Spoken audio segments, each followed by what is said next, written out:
হাসির রাজা, জ্ঞানের রাজা, রসিক রাজা। এবারে জন্মদিনে বড়ি বেগমকে চমকে দেওয়ার একটা উপায় বার করেছি। উজির, বলো তো দেখি কি উপায়? নবাবের সাজিশের হদিশ পাওয়া আমার বুদ্ধিতে নামো বহুত বড়িয়া কোনো মতলব আছে। এবারে বেগমের জন্মদিনে বিরাট একটা উৎসব করব। সারা দেশ থেকে মহান মহান অতিথিদের নিয়ে আসা হবে।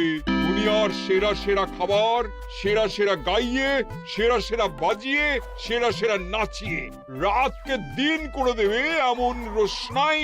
রেস্ট নাই। কি বললে? বহুত বড়িয়া আপনার সোচ, লেকিন মাফ করবেন হুজুর, রাজকোষের অবস্থা খুবই খারাপ। উৎসব করার মতো তো রেস্ট নাই জাহাপানা। কোনো কথা শুনতে চাই না। আমি হলাম গিয়ে বাংলার নবাব। আমি আনন্দ হই হুল্লোড় করবো না তো কে আর করবে? একদম ঠিক জাহাপানা, কিন্তু কর বসিয়ে টাকা তোলো। সব কিছুতেই কর বসানো আছে জাহাপানা। হাসি কান্না ছাড়া আর কোনো কিছুতেই কর বসানো যে বাকি নেই। তার ওপরেই কর বসাও। হাসি কান্নার ওপর কর? না, শীতকাল আসছে, বসাও বসাও কর হাঁচির ওপর। হ্যাঁ, হাতির ওপর কর? বসাও। ওরকম মুখ করে আছো কেন? যদি না পারো তো বলে দাও, আমি অন্য উজির নিয়োগ করব। আমি আজই ঘোষণা করে দিচ্ছি, এবার থেকে হাতির ওপর কর দিতে হবে। হ্যাঁ, তো জানাব, এতে প্রজারা যদি ক্ষুব্ধ হয়? আরে বাবা, প্রজাদের কাজই তো মাঝে মাঝে ক্ষুব্ধ হওয়া। তা ঠিক হুজুর। আমাকে কদর করে এমন কিছু সন্ডা আছে, তাদেরকে কাজে লাগাতে হবে। বহুত খুব জাহাপানা। তাহলে হাঁচি গোনার লোকের ব্যবস্থা করে নি। ওই সন্ডারাই হাঁচি গুনবে। ওদের স্বেচ্ছাসেবক হিসেবে নিয়োগ করো। বহুত খুব জাহাপানা। সব জায়গায় লোক পাঠাতে শুরু করো। তবে কৃষ্ণনগরে বেছে বেছে লোক পাঠাবে। আর মনে রেখো, ওখানে গোপাল আছে।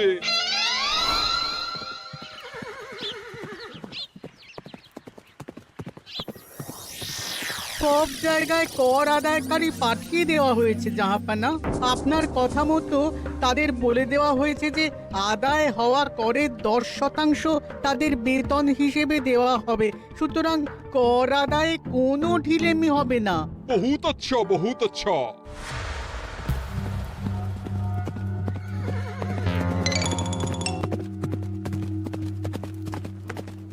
হ্যাঁ, তুমি ঠিক পড়েছো তো মন্ত্রী?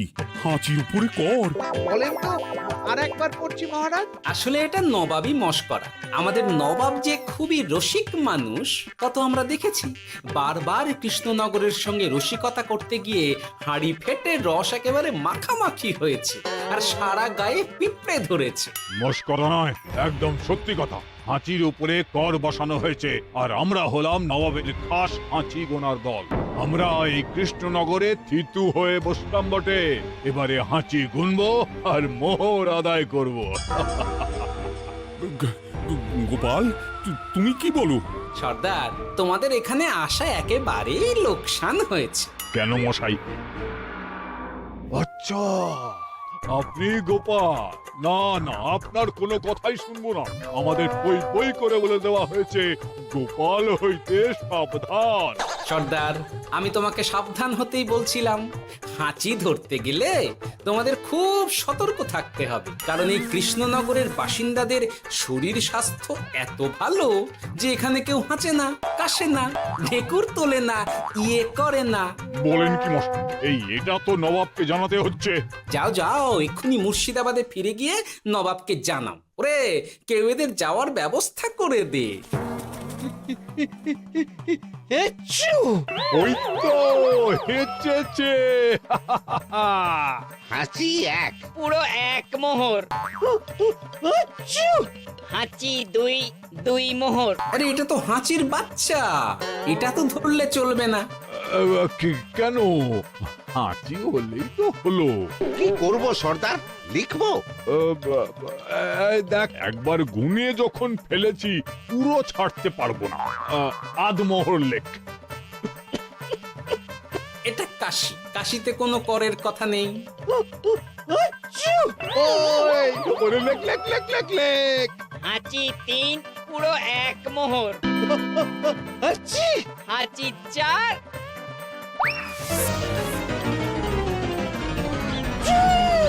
হাঁচি 5 লেখো। হাঁচি 6,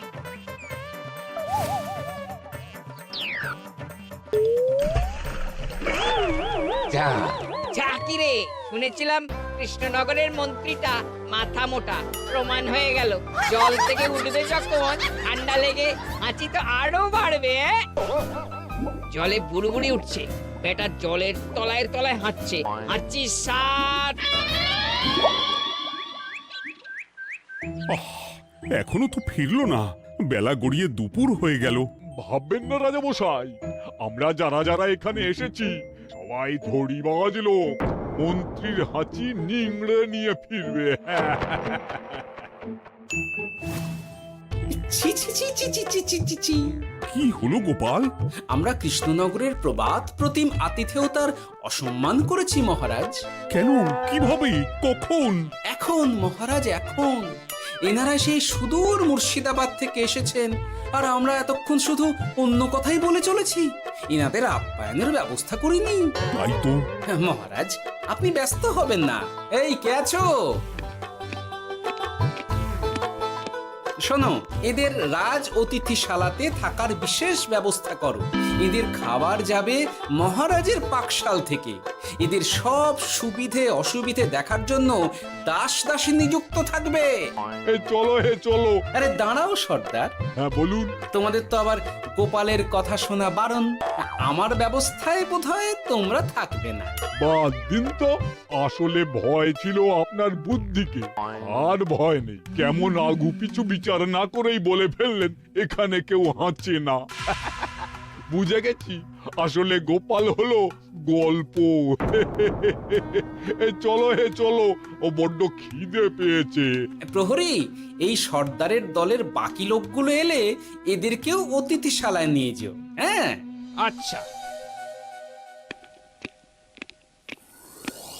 এ কি গোপাল, এই রক্তচোষাগুলোর জন্য তুমি রাজনিবাস আর রাজভোগের ব্যবস্থা করে দিলে?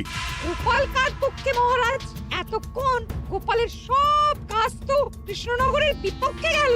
বটেই তো, আমি মনে মনে গণনা করে দেখলাম গোপালের শুল যোগ শুরু হয়েছে। আগামী 1 যুগ ধরে গোপাল যেখানে থাকবে সেখানে রাহুর প্রকোপে দুঃখ দারিদ্র মহামারী একসঙ্গে এসে ধরা পড়বে। মহারাজ, গোপাল কখনো কৃষ্ণনগরের খারাপ ভাবেনি। সে যখন ওই রক্তচোষাদের রাজভোগে রাখার ব্যবস্থা করেছে, তখন বুঝতে হবে এর মধ্যে একটা ঘোরতর পেঁচ আছে। গোপালই তাহলে বলুক কি পেঁচ। মহারাজ, মানুষ বিলাসের সুযোগ পেলে কাজ ভুলে বিলাসেই ডুবে থাকে। কত সম্রাট মহাসম্রাট বিলাসিতায় ডুবে কত সাম্রাজ্য মহাসাম্রাজ্য ভেঙে টুকরো করেছে। এরা তো নবাবের পাঠানো কিছু মূর্খ বালক মাত্র মহারাজ। এদের রাজভোগে ডুবিয়ে দিলে হাঁচির কথা কি এদের মনে থাকবে?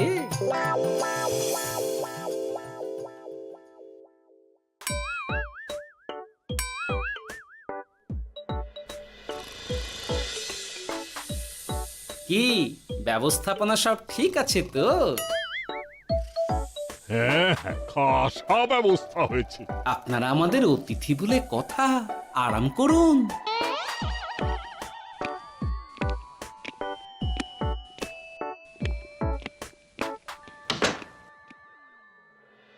বিজ্ঞানী, তোমার এই দুমুখ আয়না আবিষ্কার তোমার জীবনের সেরা কাজ।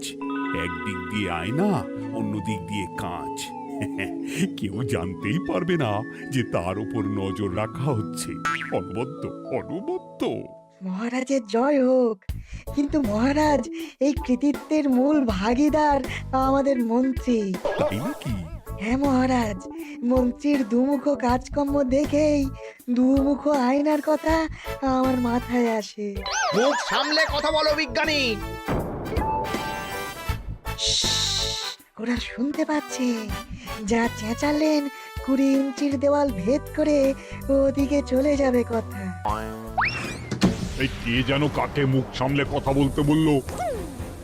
ওই ওই বাইরে কেউ বলেছে। এই তোমরা সবাই শোনো, অতিথিদের যেন আদর যত্নের ত্রুটি না হয়। আমি আর যাই, কাল সকালে আসবো, কেমন? গোপালকে নিয়ে নবাব আর উজির যেমন ভয় দেখিয়ে দিয়েছিল, গোপাল কিন্তু সেরকম নয়। এই তোরা কি বলিস? না না না না না না, গোপাল একটু ওই হাবা গোবা আছে দাদা। দেখো দেখি কেমন বুক পেতে দিয়েছে। এবার ওদেরই বুকে বসে ওদেরই দাড়ি ওপরাবো। গোপালের জবাব নেই, ঠিক সামলে দিল। মহারাজ, এই প্যাঁচটা আমার মাথাতেই এসেছিল, কিন্তু ওই যে নাকে মাছি ঢুকে গিয়েই সব বরবাদ হয়ে গেল। মহারাজ, এই পরিকল্পনা যদি মন্ত্রীর মাথাতে আগে এসে থাকে, তাহলে এদের মন্ত্রী আমার চেয়ে ভালো করে সামলাতে পারবেন মহারাজ। বটেই তো, এই দায়িত্ব আমি নিলাম মহারাজ।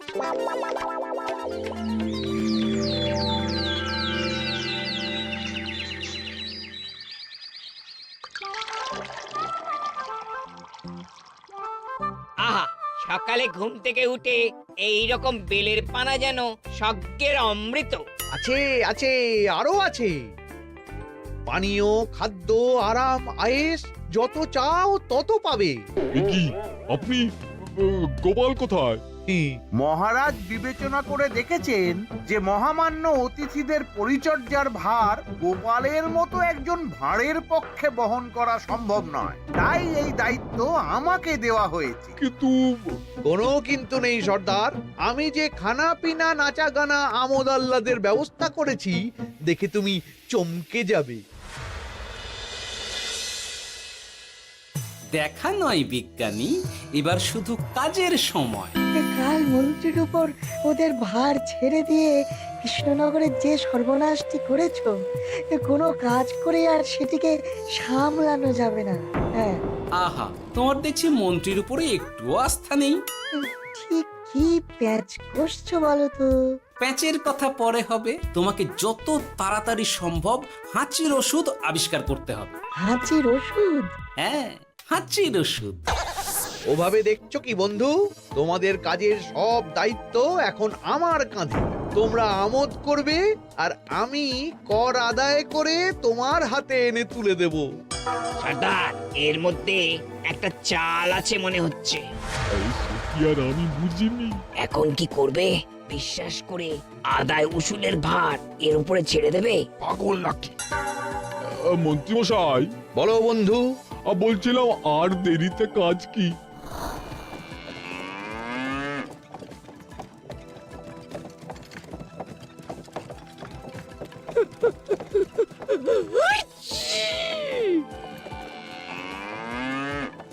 মন্ত্রী, লেখো হাঁচি এক।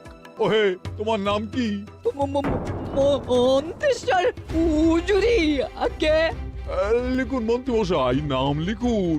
ওহে মন্তেশ্বর, হাঁচি কর, এক মোহর ছাড়ো দেখিনি। হাঁচি দুই। আরে যাও, দৌড়ে গিয়ে দু মোহর আদায় করে আনো। ওরে, তোরা সব কৃষ্ণনগরের কোণে কোণে ছড়িয়ে পড় দেখি, একটা হাঁচিও যেন বাদ না পড়ে। হ্যাঁ,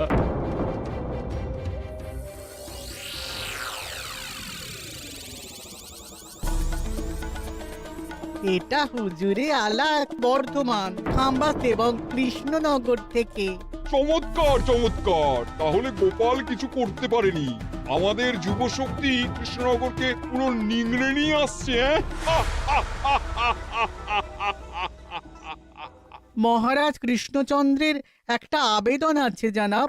এই হাঁচি করের 30% যদি ওই রাজ্যকে দেওয়া যায়, তাহলে আদায় উসুল আরো ভালো হবে। ওরা বলেছে যে আপনি যদি 30% দেন, তাহলে কর আদায় একেবারে জান লড়িয়ে দেবে। মঞ্জুর মঞ্জুর। আর একটা আর্জি আছে হুজুর, কৃষ্ণচন্দ্র কদিন বাদে নবাবকে কৃষ্ণনগরে আমন্ত্রণ জানিয়েছে। কেন? কৃষ্ণনগরের নবাব এবং তার উন্নয়ন উপলক্ষে এক মহোৎসব হবে। সেই সঙ্গে শহরে থাকা ইংরেজদের কাছেও নবাবের সৈন্য বলের এবং নবাব ও কৃষ্ণনগরের মধ্যে পারস্পরিক ভ্রাতৃত্বের সম্পর্কের বার্তাও পৌঁছে দেয়া যাবে। নবাবের অধীনস্থ রাজারা নবাবের শত্রু, এই রকম একটা ধারণা থেকে ইংরেজরা ইদানিং বেপরোয়া হয়ে উঠেছে, তাতে লাগাম উঠবে। বহুত খুব, মঞ্জুর মঞ্জুর মঞ্জুর।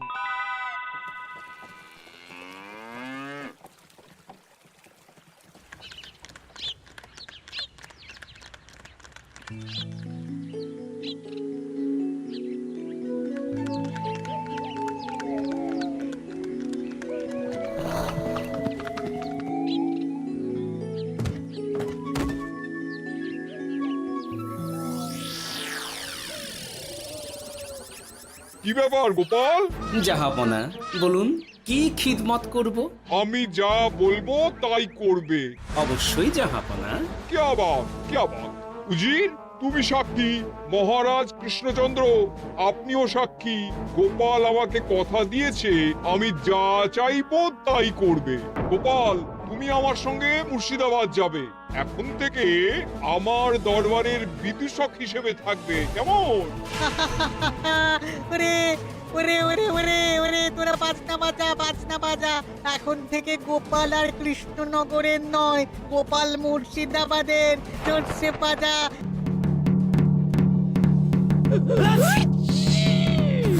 কি হলো? হুজুর, মনে হচ্ছে আপনার সৈন্যদল হাঁটছে। হ্যাঁ? হুজুর, হাঁচিকরের বন্যা, সব সৈন্য 10-12টা করে হেঁচে ফেলেছে। মানে প্রচুর মোহর হয়ে গেছে আর বাড়ছে বাড়ছে। আমার হাঁচি গোনার দল একটা হাঁচিও বাদ দেবে না। মোহর রাখার জন্য নতুন পোশাকখানা বানাতে হবে হুজুর। সর্দার, আমাদের হাঁচিগুলো কি খুলবো? হ্যাঁ, নিশ্চয়ই। একটা হাঁচিও যেন বাদ না পড়ে। চলুন হুজুর, আমরা এখানে দাঁড়িয়ে থেকে আর কি করব? ওরা হাঁচুক আর হাঁচি গুনুক। চলুন নবাব বাহাদুর, আপনার জন্য কৃষ্ণনগরের রাজাতীর্থ অপেক্ষা করছে। হুজুর, আমার মনে হয় আমাদের কৃষ্ণনগরে এখন আর দেরি করা উচিত হবে না। আমরা সোজা শহরের দিকে রওনা হয়ে যাই। শহরের ইংরেজদের শিক্ষা দিয়ে ফেরার পথে আমরা কৃষ্ণনগরের আতিথ্য গ্রহণ করব। সে কি? মহারাজ, নবাবের মতো কর্তব্যপরায়ণ ইনসানকে তার কর্তব্য পালনে বাধা দেবেন না। আমরা ওনার শহর থেকে ফেরার অপেক্ষায় থাকব। ঠিক ঠিক, আমার এক্ষুনি শহরে যাওয়ার দরকার। ইংরেজরা সব নিয়ম কানুন ভেঙে চুরে যা ইচ্ছে তাই করতে আরম্ভ করেছে। উচিত সৈন্যদের ডাক দাও, চলো রওনা হই। কিন্তু জাহাপনা, আপনার সৈন্যদের থেকে পাওনা মোহরগুলো এতক্ষণে যা হেঁচেছে, লাখখানেক মোহর তো হয়েই গেছে। ওটা আমরা নিজেদের মধ্যে বুঝে নেব। কিন্তু ওই করের 30% যে কৃষ্ণনগরের পাওনা। পেয়ে যাবে। শহর থেকে ফিরি আর একটা কথা, হাঁচি কর ব্যবস্থা এখন থেকে উঠে গেল।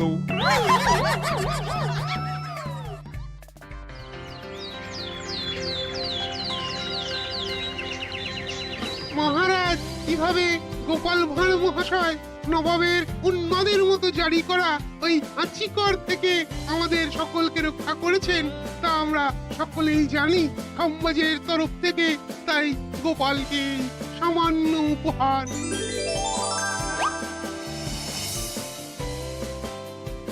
ওহ গোপাল, সত্যি তোমার জবাব নেই। কিছুই হতো না যদি না বিজ্ঞানী ওই হাঁচি চূর্ণ আবিষ্কার করত। এই উপহারের অর্ধেক কিন্তু বিজ্ঞানী। সবই তো বুঝলাম, নবাবকে সৈন্য সহ নিমন্ত্রণ থেকে সৈন্যদলকে হাঁচি চূর্ণ মাখানো চাঁদোয়ার তলায় ঢোকানো পর্যন্ত। কিন্তু চাঁদোয়া থেকে হাঁচি চূর্ণ ঝরে পড়লো কি করে, সেটাই তো বুঝলাম না।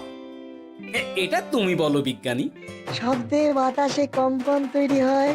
গোপালের হাততালিতে আমার ঘরের শাড়ি থেকে হাঁচির জন্য ঝরে পড়েছিল।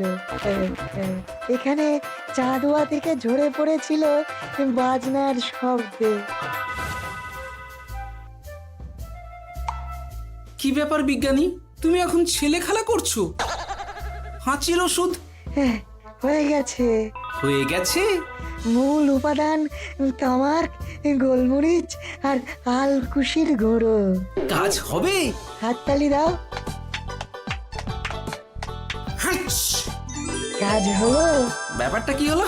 ওই শাড়িটাতে হাঁচি চূর্ণ মাখানো আছে, তোমার হাততালির শব্দের কম্পনে ঝরে ঝরে পড়েছে। একবার নাকের কাছে এলে পিঁপড়ের থেকে পিশাচ হাঁচতেই হবে, হাঁচতে হবেই হবে। নবাব যদি বাজনা বাজাতে না বলতো। আমাদের বাজনদাররা তৈরি ছিল মহারাজ। যাক, সবই ভালোই ভালোই মিটে গেল। যার শেষ ভালো তার সব ভালো। ব্যাস, এখন শুধু একটাই কাজ বাকি। নবাবের কাছ থেকে করের 30% বাবদ পাওনা মোহর মুর্শিদাবাদে গিয়ে নবাবের কাছ থেকে তুমি নিয়ে আসবে। আচ্ছা মহারাজ। হাসির রাজা জ্ঞানের রাজা রসিক রাজা